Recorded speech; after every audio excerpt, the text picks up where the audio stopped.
నమస్తే, welcome to ABN clinic. Plastic surgery అంటే ఏంటి? ఈ టెండింగ్ కే బ్యూటీ అంటే ఏంటి? చాలా మంది ప్లాస్టిక్ సర్జరీ అంటే అందం మాత్రమే అనుకుంటారు. అది ఎంతవరకు నిజం? ప్లాస్టిక్ సర్జరీ చేసిన తర్వాత మనం కృత్రిమంగా కనిపిస్తామా? ఇలాంటి వాటికి సమాధానం తెలియజేయడానికి ప్రస్తుతం అంతా ఉన్నారు star hospitals Nanakramguda senior consultant plastic అలాగే reconstructive and aesthetic surgeon doctor BRN Padmini garu ఉన్నారు. వారితో మాట్లాడి మరిన్ని విషయాలు తెలుసుకుందాం. హలో డాక్టర్, నమస్తే. హలో అండి. సో ముందుగా ప్లాస్టిక్ సర్జరీ అంటే ఏంటి అసలు? ప్లాస్టిక్ సర్జరీ అనేది ఇదొక సర్జికల్ స్పెషాలిటీ. దీంట్లో మనం రీకన్స్ట్రక్షన్ అనేది చేస్తాము. దాంతోపాటు మనం రిస్టోర్ చేయడం కానీ లేదంటే ఆల్టర్ చేయడం కానీ బాడీ పార్ట్స్ని ఆల్టర్ చేయడం అనేది జరుగుతుంటుంది అనమాట. మనకి కొన్ని రకాలైన ప్రాబ్లమ్స్ అంటే ఇంజురీ వల్ల కావచ్చు, బర్న్స్ వల్ల కావచ్చు, ఒక డిఫెక్ట్ ఆర్ డిఫార్మిటీ ఉన్నట్లయితే దాన్ని మనం రీకన్స్ట్రక్ట్ చేసి దాని ఫంక్షన్ ఇంప్రూవ్ చేసిన తర్వాత దాని ఫామ్ని ఇంప్రూవ్ చేయడాన్ని ప్లాస్టిక్ సర్జరీ అంటుంటాం. ఓకే. సో డిఫెక్ట్ ని సెట్ చేయడానికి కాకుండా బ్యూటీని ఇంప్రూవ్ చేసుకోవడానికి కూడా చాలా మంది వాడుతుంటారు. ఎక్కువగా ప్లాస్టిక్ సర్జరీ అంటే చాలా మందికి తెలుసు. చాలా మంది ప్లాస్టిక్ సర్జరీ అనగానే ఓన్లీ కాస్మెటిక్ సర్జరీ మాత్రమే అనుకుంటుంటారు. బట్ ఇందులో ఓన్లీ కాస్మెటిక్ సర్జరీ అనేది కాకుండా రీకన్స్ట్రక్టివ్ సర్జరీసే ఎక్కువ. అంటే మనం ఒక ఐస్బర్గ్ లా చూసినట్లయితే మనకు పైకి కనిపించే కాస్మెటిక్ సర్జరీస్ కంటే కూడా రీకన్స్ట్రక్టివ్ సర్జరీస్ అనేవి ఎక్కువగా జరుగుతుంటాయి అన్నమాట. ఓకే డాక్టర్, కాలర్ ఉన్నారు మాట్లాడడానికి. అబ్దుల్లా గారు, హలో అండి. Hi madam. హాయ్, నా దగ్గర నాటుకోఫార్మా షేర్స్ ఉన్నాయండి. Hello. Okay, no wrong call madam. Okay, so అయితే రీకన్స్ట్రక్టివ్ సర్జరీ అండ్ అలాగే కాస్మెటిక్ సర్జరీ డిఫరెన్స్ ఏంటి మ్యామ్ దీనికి? రీకన్స్ట్రక్టివ్ సర్జరీలో అండ్ మెయిన్గా మనం ఫామ్ అండ్ ఫంక్షన్ మీద ఎక్కువ కాన్సన్ట్రేట్ చేస్తుంటాం. కాస్మెటిక్ సర్జరీ అనే దానిలో ఎక్కువగా అపియరెన్స్ కానీ లుక్స్ గురించి ఎక్కువగా కాన్సన్ట్రేట్ చేస్తుంటాం. సో రెండు కూడా they are a part and parcel of plastic surgery. Okay, so అయితే ఇప్పుడు నవడేస్ ప్లాస్టిక్ సర్జరీ ఎందుకు ట్రెండ్ అవుతుంది? ఇంతకుముందు లాస్ట్ డికేడ్ అట్లీస్ట్ మనం లాస్ట్ 6 to 7 yearsలో బ్యాక్ చూసుకున్నట్లయితే అప్పటికంటే number of cosmetic surgeries number of plastic surgeons అనేవి నంబర్ పెరిగినాయి అన్నమాట. వన్ ఆఫ్ ద రీజన్ ఏంటి అంటే సోషల్ మీడియా. సోషల్ మీడియాలో ఇప్పుడు అందరూ కూడా మనకి ఎస్పెషల్లీ కోవిడ్ వచ్చిన తర్వాత జూమ్ ఎఫెక్ట్ అంటారు. అంటే స్క్రీన్ మీద చూసుకున్నప్పుడు అరే నా ముక్కు బాగాలేదు, లేదంటే నా ఫేస్లో ఏదో డిఫెక్ట్ ఉంది, పక్కన స్క్రీన్లో అందరూ కనిపిస్తూ ఉంటారు, వాళ్ళతో కంపేర్ చేసుకోవడం, ఇది చిన్న ప్రాబ్లమేనేమో అది కరెక్ట్ చేసుకుంటే బాగుండేదేమో ఇలా అనుకుంటూ ఉంటారు. అండ్ ఇప్పుడు సోషల్ మీడియాలో చూసినట్లయితే ఇంతకు ముందులా కాదు, ఇప్పుడు యూట్యూబ్ చూస్తున్నారు, ఫేస్బుక్ కానీ ఇన్స్టాగ్రామ్, వీటన్నిటిలో ఏంటంటే ఆ నార్మలైజేషన్ ఆర్ డీసెన్సిటైజేషన్ అంటారు. అంటే ఈ పెద్ద ప్రాబ్లం కాదు, దీన్ని ఈజీగా కరెక్ట్ చేసుకోవచ్చు, సింపుల్గా ఉంటుంది ప్రొసీజర్, బిఫోర్ ఇలా ఉంటుంది, ఆఫ్టర్ ఇలా ఉంటుంది, సో అంత కాస్ట్లీ కూడా కాదు, ఇలా మనకి అవేర్నెస్ అనేది పెరిగింది అనమాట ఇంతకు ముందుతో కంపేర్ చేస్తే. అండ్ ఈ కోవిడ్ వచ్చిన తర్వాత అందరూ ఏంటంటే ఇంతకుముందు మనీ సేవ్ చేసుకోవాలి లేకపోతే ఏదో చెయ్యాలి, బట్ ఆ కంప్లీట్ థాట్ ప్రాసెస్ అనేది మారిపోయింది ఇప్పుడు. అంటే మనకు ఒకటే లైఫ్ ఉంటుంది, అది ఎప్పటి వరకు ఉంటుందో తెలియదు, ఉన్నప్పుడు లివ్ టు ఫుల్లెస్ట్ అంటారు చూసారా, అలా దాన్ని ఎంజాయ్ చేయాలి లైఫ్ని, ఉన్నన్ని రోజులు హ్యాపీగా హెల్దీగా ఉండాలి. సో ఓన్లీ కాస్మెటిక్ సర్జరీస్ అనే కాకుండా లైఫ్ స్టైల్ చేంజెస్ చాలా మంది చేస్తున్నారు. హెల్త్ మీద కాన్షియస్నెస్ పెరిగింది, జిమ్కి వెళ్తున్నారు, మంచి హెల్దీ ఫుడ్ తింటున్నారు. సో ఇవన్నీ కూడా కొంతవరకు కోవిడ్ ఎఫెక్ట్ అనేది కూడా చెప్పుకోవచ్చు అనమాట. ఓకే, సో కాస్మెటిక్ సర్జరీ విషయానికి వస్తే ఒకప్పుడు సెలబ్రిటీస్ మాత్రమే చేయించుకునేవాళ్ళు, అఫోర్డబుల్ కాదు, కామన్ పీపుల్ అఫోర్డ్ చేయలేరు అన్న ఇది ఉండేది. సో కొంచెం అందుబాటులోకి రావడం కూడా ఒక కారణం అంటారు ఈ మధ్య. 100%. ఇంతకుముందు అంటే కాస్మెటిక్ సర్జరీ చేయించుకుంటే ఒక బ్రెస్ట్ సర్జరీ ఏదో చేయించుకుంటే ఎన్నో 10 lakhs అవుతుందేమో, 10-20 lakhs అవుతుందేమో అని అనుకున్నాను. But all these are affordable. అలాగే పీపుల్కి ఎఫోర్డబిలిటీ పెరిగింది, దాంతోపాటు మనకి ఈఎంఐస్ వచ్చినాయి. ఇప్పుడు బజాజ్ ఈఎంఐ, మనకి ఎలాగైతే మనం టీవీ ఫ్రిడ్జ్ కొనుక్కోవడానికి ఈఎంఐస్ ఉన్నాయో అలాగే ఇప్పుడు వీటికి కూడా అనమాట. అండ్ ఇన్స్టాల్మెంట్స్లో కొన్ని క్లినిక్స్లో అయితే ఇన్స్టాల్మెంట్స్లో పే చేయొచ్చు, ఈఎంఐస్ పే చేయొచ్చు. వీటన్నిటి వల్ల కూడా అరే మనకి ఇంత బర్డెన్ కాదు, ఒకేసారి పే చేయాలంటే ఎవరికైనా కష్టం అనిపిస్తుంది కదా. అవును. ఓకే, సో దీనిలో అంటే ఇప్పుడు నా క్వశ్చన్ ఏంటంటే సైకలాజికల్ ఫీలింగ్ ఎక్కువ ఉంటుందా దీనివల్ల ఎక్కువ కాస్మెటిక్ సర్జరీకి వెళ్తున్నారా అని కాదు. దీనిలో 2 రకాల ఆస్పెక్ట్స్ ఉంటాయి. ఫస్ట్ ఏంటి అంటే మనకి దీనివల్ల సైకలాజికల్గా చాలా ఇంప్రూవ్మెంట్స్ అనేవి ఉంటాయి. అన్ని సర్జరీస్ని మనం ఓన్లీ అందం కోసం మాత్రమే అనేది కాదు, మనకి ఫైనల్గా ఏంటంటే మనం చేయించుకునే సర్జరీ వల్ల మనకి హ్యాపీగా ఉండాలి, మనం కాన్ఫిడెంట్గా ఉండాలి. అలా ఈ ఫర్ ఎగ్జాంపుల్ బ్రెస్ట్ సర్జరీ చేయించుకున్నారు అనుకోండి, దానివల్ల వాళ్ళకి ఓన్లీ లుక్స్ మాత్రమే కాదు, ఫంక్షనాలిటీ కూడా, అంటే వాళ్ళకు ఉండే నెక్ పెయిన్ కావచ్చు, బ్యాక్ పెయిన్ కావచ్చు, ర్యాషెస్, ఈ బ్రెత్లెస్నెస్, ఇవన్నీ కూడా చాలా ఇంప్రూవ్ అవుతాయి. దానివల్ల వాళ్ళు ఏంటంటే హ్యాపీగా ఉంటారు, వాళ్ళు వర్క్ మీద కాన్సన్ట్రేట్ చేయగలుగుతారు. సో ఈ చూడడానికి అందంగా కనిపించడం వల్ల వాళ్ళకి ఏంటి సెల్ఫ్ ఇమేజ్, సెల్ఫ్ కాన్ఫిడెన్స్ పెరుగుతూ ఉంటుంది.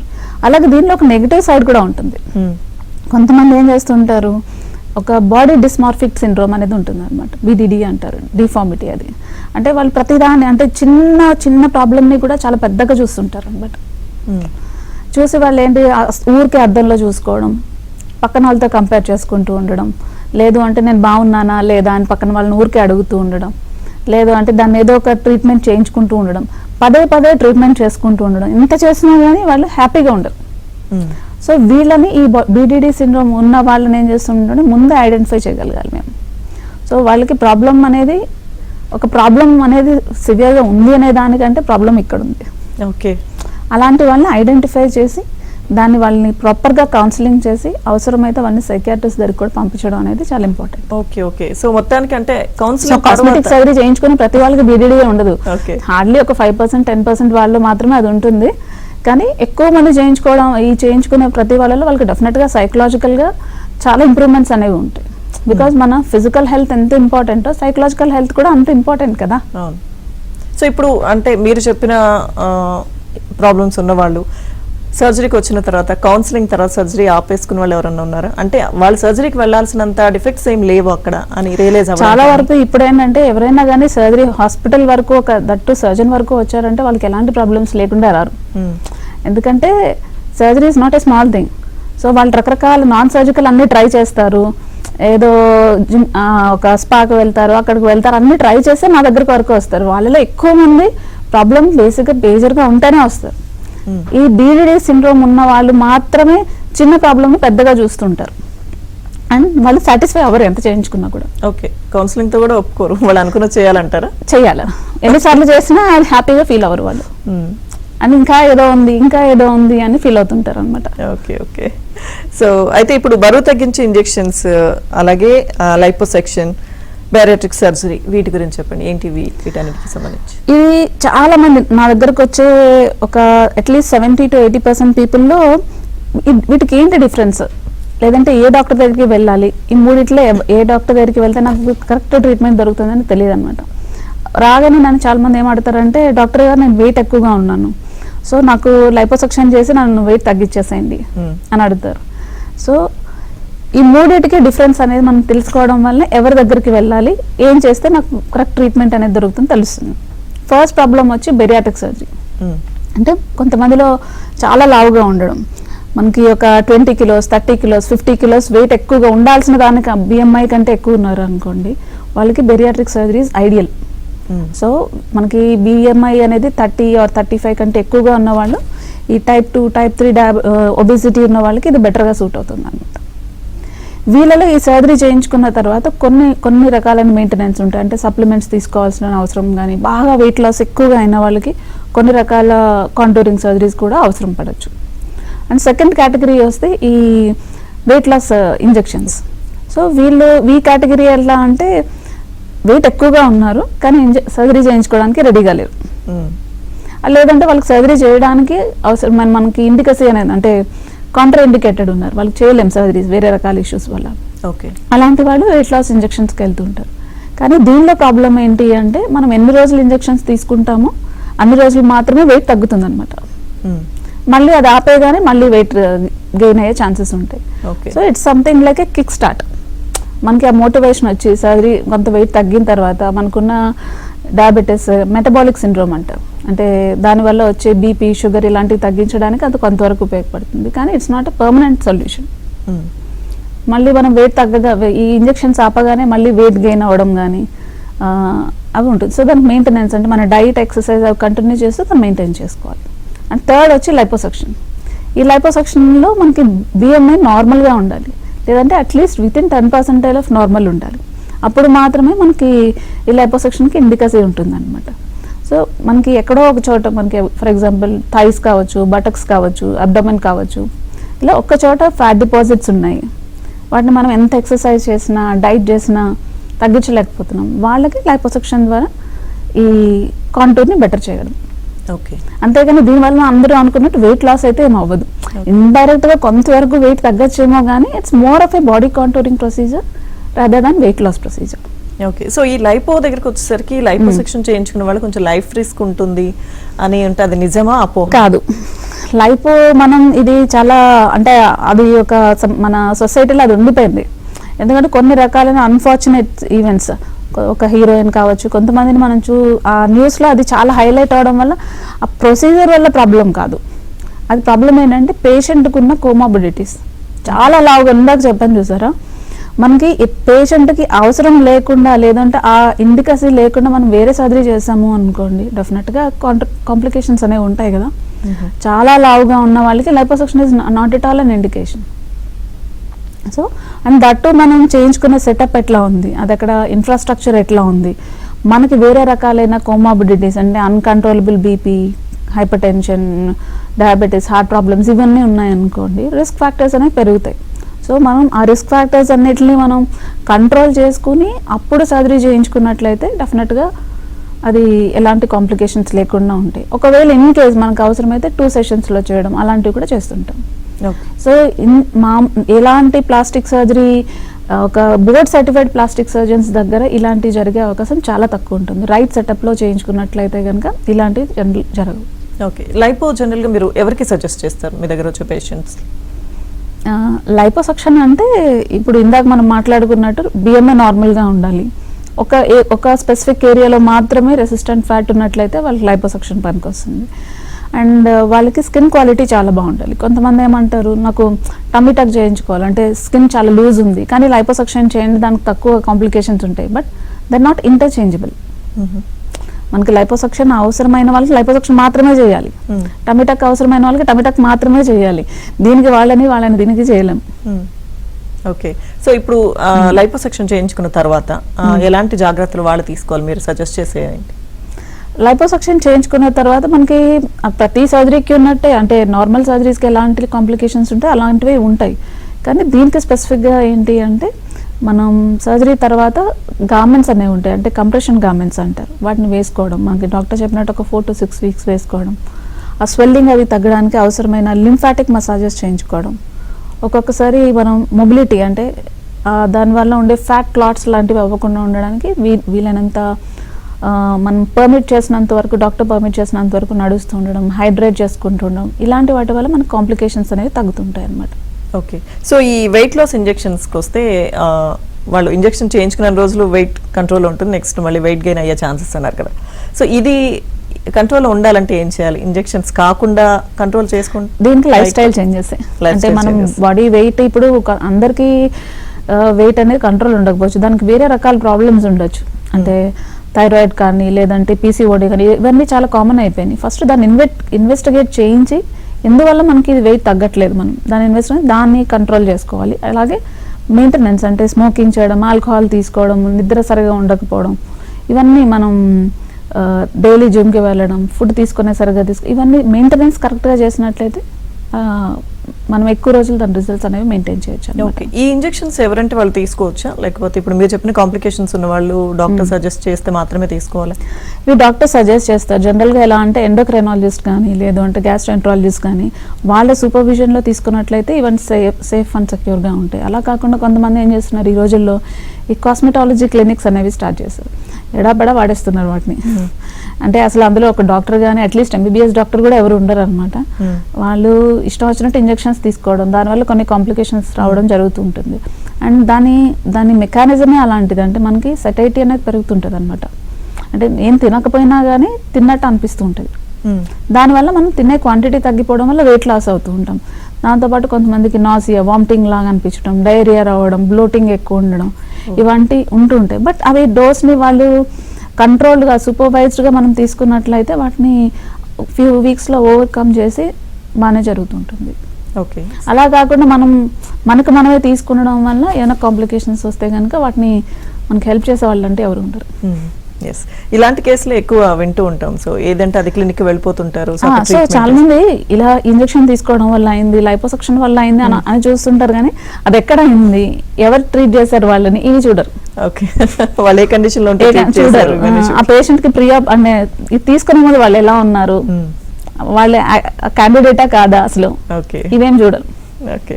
సో ఈ బariatric సర్జరీ గురించి ఇందాక మీరు మాట్లాడారు కదా డాక్టర్, సో ఇది అంటే పర్మనెంట్ సొల్యూషనా ఇది వెయిట్ లాస్ కి?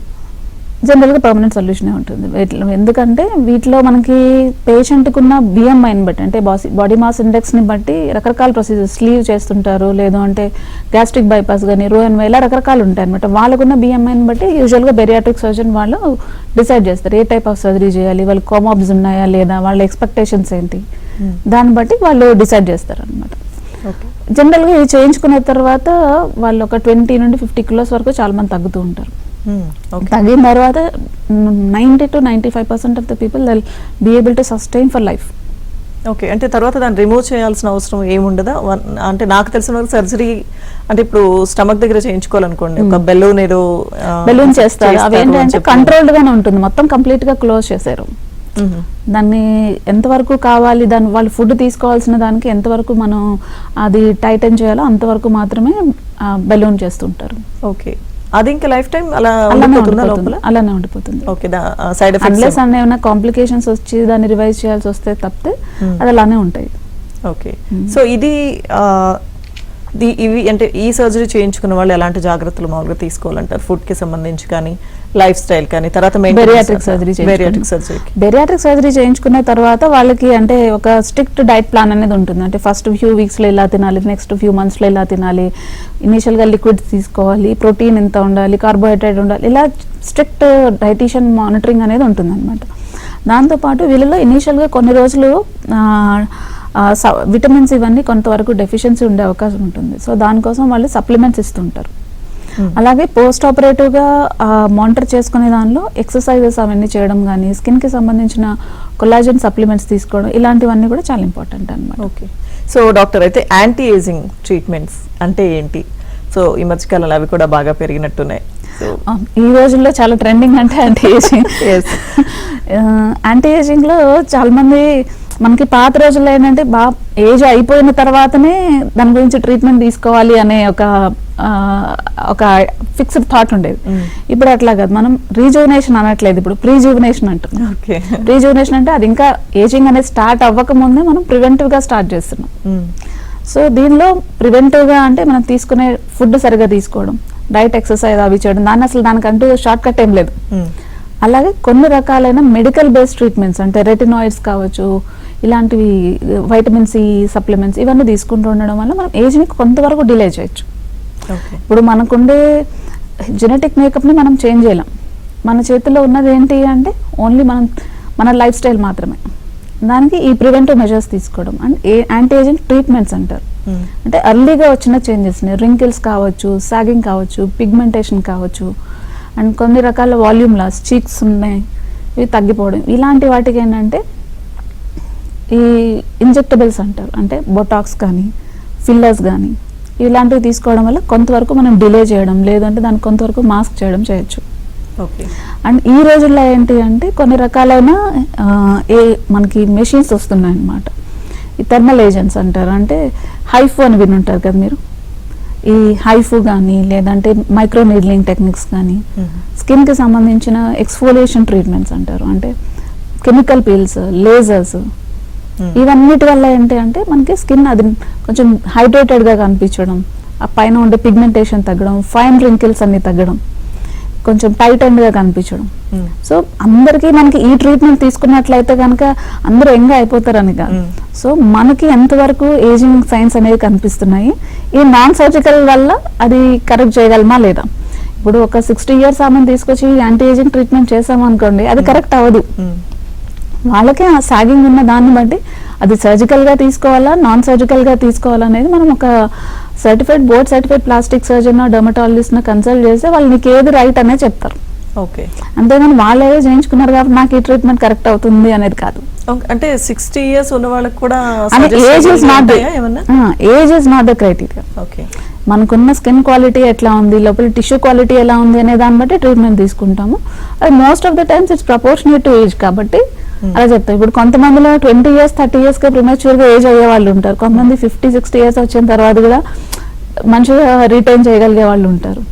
సో మనకున్న టిష్యూస్ని బట్టి డాక్టర్ గారు సజెస్ట్ చేస్తారనమాట. దీనివల్ల మీకు నాన్ సర్జికల్ సరిపోతుంది, ఎర్లీ ఏజింగ్ సైన్సే ఉన్నాయి, లేదంటే మీకు సగింగ్ చాలా ఉంది, ఫేస్ లిఫ్ట్ చేసుకోవాలి, బ్రో లిఫ్ట్ చేసుకోవాలి, బ్లెఫరోప్లాస్టీ చేసుకోవాలి, ఇలా ఏది మనకి ఐడియల్ అనేది డిసైడ్ చేస్తాం. సో ఇప్పుడు ఎక్కువ వస్తున్న సర్జరీస్ ఏంటి, ఎక్కువ మిమ్మల్ని అప్రోచ్ అవుతున్నవి ఏంటి? స్కిన్ టైట్నింగ్ లేకపోతే రింకల్స్ సంబంధించి ఇంకా ఇప్పుడు మీరు కొన్ని ట్రీట్మెంట్స్ చెప్పారు. ఇవన్నీ ఫేషియల్ ఈస్థెటిక్ సర్జరీస్ అంటారు. అంటే మోస్ట్ కామన్ గా అయ్యేది రైనోప్లాస్టీస్ అనమాట. అంటే ముక్కుకి సంబంధించి నాకు ఇది బాగాలేదు అండ్ చాలా ఎక్కువ కరెక్షన్స్ కావాల్సిన వాళ్ళు ఉన్నారు అనుకోండి, ఈ రైనోప్లాస్టీ చేయించుకుంటూ ఉంటారు.